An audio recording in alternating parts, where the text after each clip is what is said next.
key message at the Democratic convention that's just not in dispute. We are the Big Ten party. We represent everyone. We're definitely the arms wide open party. We are the party of inclusion. We have just about everybody you can possibly imagine in the party. Yes, they were open to everybody. Basically, we're Latinos, Hispanics, we're blacks, we're the LGBT community, we're women, we're poor. Everyone's welcome. Everyone's welcome. Except unless you own a corporation or if you're a hunter, a gun owner, white males. really all From a white male, by the way. yeah. I don't want to lose all the white males. They're a bunch of gun-toting hillbilly tea partiers. That's all I have to say. Bang, bang, bang, bang, bang. Right. Bunch of jerk-offs, right? Definitely. How open are you? Well, open enough to include everybody. Oh, really? Who wouldn't you include? We wouldn't include those beer-toting fakers down in Florida. The Tampa convention guys. You know the types. Pot-bellied. Church-going, small-minded, anti-science, It's a bunch of 70 Sam hillbilly. whack job, evangelical, gun nuts. They don't want to hear a message of difference and of hope. What can you and I teach these whack jobs about inclusion? You go first. You can't teach them anything. Don't have a clue about science. Very questionable on any kind of thought that involves more than 2 or 3 sentences. We are the Big Ten party, and we will let most anybody in unless, of course, they're carrying guns. Right. Who needs that 146 million people in your party? The Democratic Party, we don't stereotype, we don't generalize. The teabaggers generalize because they're very narrow-minded people. Right. This has been historically the party of tolerance. The teabaggers are the least tolerant group I have ever seen. Right. And they're destroying us. Can you say that more dismissively? I've always called them Nazis and evil, even before it was appropriate, actually. These Christian evangelicals don't get it because I don't believe they ever actually read the Bible. I have a feeling they have read it. Well, possibly, but didn't No, grasp. more than possibly. This is so inclusive. You know, we even invite the redneck freaks in. We don't judge. What don't they get about tolerance? I would never call a redneck a name. I don't know, I'm thinking like couple of teeth, you know, hair out of place, maybe a nice gut. Okay, Like, woo! yeah. We're gonna go down to Tampa, and we're gonna throw a big party. I'm gonna put on my clean t-shirt and brush my teeth. Let's go! Pew, pew! Do it. Pew, pew! The world would be very beautiful if we could just accept everybody's differences. Exactly. Accept everyone's differences. Everyone's differences. Yes. We need to accept everyone. You mean I should accept them? Is that what you're saying? Is that amazing? That's amazing. That's Jon Stewart. That's not GBTV, The Blaze. That's Jon Stewart. It's amazing. That is incredible. We just played something last hour from Reason that is just as is equally as devastating. Devastating. You have to love the guy who says, I've been calling them Nazis even before it was appropriate. Before it was appropriate. Oh, my gosh. It's a great comment in about 50 different ways. And what kills me is they don't see any of it. They just don't see any of it. They don't see how they're being wildly bigoted. We're inclusive, except for those people over there. Oh, my gosh. We certainly don't want any of those gun people. Yeah, who needs that 146 million person voting bloc? That was a good comment from a Stewart employee. Oh, wow. That is really amazing. Really amazing. And in the Reason piece that we played just a few minutes ago, it was about choice. And it was showing them, are you pro-choice? Yeah. Okay, but so you should be able to buy your own light bulb too. You should be able to choose a light bulb. Well, no, not that. How about drinking your own soda? Drink as much as you want. No, not that. No, not that. I mean, it just... I should be able to choose to buy an SUV, right? Oh no, you can't make that choice. And by far the best one I thought was, do you believe that you should be able to choose to not be in a union? Well, of course you should be able to choose that. Except for, Well, no, wait, wait, no, I don't no, like I don't, right-to-work states. Yeah, so no, I don't think that. I don't think so. I mean, it's such an obvious choice, and she Wow. knows what side is right, Yeah. and she can't help but Can't do it. realize that she's disagreed with her own philosophy, and she has to actually reverse common sense. This is where I truly changed as an individual, because I used to be, I mean, Pat, you know, I mean, I used to be, how did you ever tolerate me?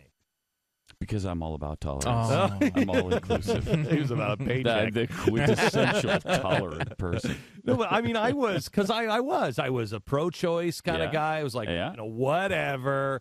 Okay, Mr. Religious Zealot. I mean, that was me. And basically all I wanted were my options on the table. I just wanted to, I don't know, who am I? I'm not going to judge anybody else. I'm not going to say that's wrong because I might want to keep that option on the table for me at some point. Let's not be hasty and say murder is all that bad. I never know. I might want to off somebody some point. And so I was really lazy intellectually.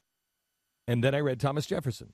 Question with boldness, even the very existence of God. For if there be a God, he must surely rather honest questioning over blindfolded fear. It is what led me to question with boldness, hold to the truth, and speak without fear. Question with boldness is what they're not doing. They're not willing to question. When she started in on that right to work thing, she knows. She instinctively says, "Yes, I'm for that." Well, no, wait, hang on. She won't question. Oh, no, I don't believe that. She won't question now the being diametrically opposed to her gut, to what her common sense. She won't question that because she knows if she does, everything will begin to unravel. Now I've got to look at the light bulbs. Now I have to look at the trans fats. Now I have to look at everything. You start pulling on that string and everything comes and apart. that is a frightening thing. When I started questioning with boldness, I took everything out. I mean, how did I go from the guy that Pat knew me as in the early 1990s and late 1980s? 1890s, that's okay, you can say it. Well, he is old enough for that, you know. How I went from that guy to who I am now is because I would say, okay, I believe in that. That's what I really believe. And then I would put it back in me and I'd hold to that truth. But then if I saw something else and I said, yeah, I believe that, I would always check it against the things that I knew were true. And if they were in conflict, one of them wasn't right. That's one of the things that really sucks about this job is you spend 20 hours a week on the air examining your innermost philosophy about everything that pops up. And it's really hard because you know how much easier it is to support the popular thing? But can I tell you something? You have to examine it all the time. Can I tell you something? It makes life a lot easier. Yeah, I mean, in the end. I mean, it's probably 5 to 8 years of hell, of real hell, to make sure that you're consistent all the way through. And there's a couple of things that I am uncomfortable because I'm slightly inconsistent on. And I'm uncomfortable, but I can't quite solve them. I hope by the time I'm dead, I've solved those things. But it's a lifelong struggle to do it, but it makes life so much easier. But the thing to remember, and this is why they won't do it, and this is why we will win in the end. If you question with boldness, question everything you're afraid to question. Question the things that you say, I don't want to believe those things. I don't want to know those things, and I don't want to believe those things, because if those things turn out to be true, then I'm going to have to change my life. Those are the things you start with. You question with boldness those things. Then whatever you find to be true, whether it agrees with you or disagrees with you, whether you want to believe it or don't want to believe it, you hold to the truth. If you do those two things, and you know this to be true in your own life, because you've educated yourself in the last 4 years, you now can speak without fear. Because now you can say, I'm not afraid. I'm not afraid. If you don't like it, tough. If you don't like it, if it means that I lose my life because of it, that's okay. I would rather stand for what I believe than live on my knees. And that's the real difference. Are you going to stand as a man, or are you going to live your life on your knees? I'm not living my life on my knees to anybody. I was before, because I wanted to keep options open and I just wanted to coast through life. Coasting through life sucks, man. It really does. You don't think so on your beginning journey of this, but it really sucks when you know when these people, if they would stop and say, wait a minute, maybe I'm being bigoted here. Maybe I'm being bigoted. Maybe I'm speaking in generalities. They're just so small-minded, and they speak in generalities all the time, and just they're just very small-minded, stupid people. Well, aren't you doing that? And they don't see it. We're so inclusive. We're so open-minded. Here's how open-minded I am. I have friends who are atheists. I have friends who are Democrats. I have friends who are darn near communists, socialists, and I think they're good people. I will tell them that I think they're wrong. And we have an open and honest debate. But what we have in common is more important. They're decent people. They don't hate freedom. They don't hate America. And they're also willing to have an honest conversation with me. And if I make a good point, they'll say, wait a minute, holy crap. That makes sense. And they'll come back to me 2-3 months later and say, I've really been thinking about that. And I've done the same with them. My communist friend, George Lang, who's not actually a communist, but I like to call him that because he's always like, I'm not a communist. Yeah, you are, George. He had Cuban swimwear. I know. Who has What that? more proof do you need? I know. So anyway, he's my communist friend.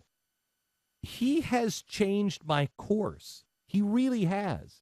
He's probably next to God, next in line of being responsible for restoring love.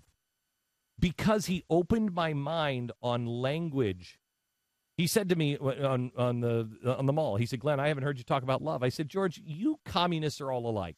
This whole thing is about love. And he said, language matters, Glenn. Half of the country never heard you say the word love. And we've had a 2-year conversation about this. And he taught me how his side sees things. And I've taught him how our side sees things, and that really we're the ones that are seeing it the same way. And when he said to me at Restoring Love, Glenn, my side talks about utopia, but you guys are actually building it. You're doing it. This is it. This is what my side always says we should be like, and you're doing it. Victory. Victory. That's where you are open-minded. You stay to your principles. But you're open-minded enough to be able to bring other people in and have a real, true exchange of ideas with respect. You win.